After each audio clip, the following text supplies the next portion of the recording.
司令检谈。 眼神松脸会被查挑战，为其总府奉向。用客家话流利地背出捷运站名。新生代演员吴定谦广告新作品挑战新语言。我觉得现在好像台北人最常能学到客家话一个部分，就是从那个捷运的广播里面。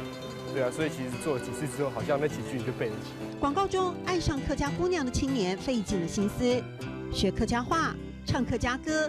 至于最关键的一句，要老人家帮忙。哎呦，你怎么这样子？怎么了？家本来好嘛。拍那场戏的时候，这支广告的时候很紧张，对，因为就是我必须要用客家话来讲出那最关键的一句话，就是家本爱好梦。家本爱好梦。有偷练了。家本爱好梦这句话就是嫁给我好吗的意思。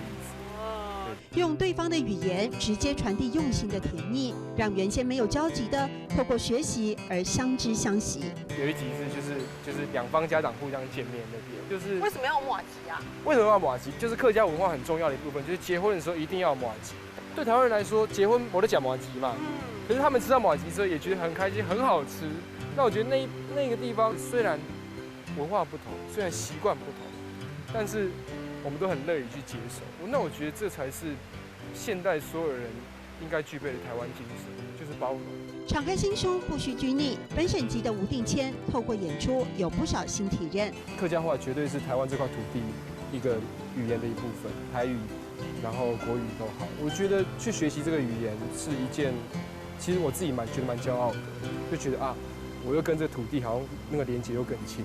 透过新语言拓展了新视野，而新能量的种子也就此种入心田。家本爱好梦，家本爱好梦。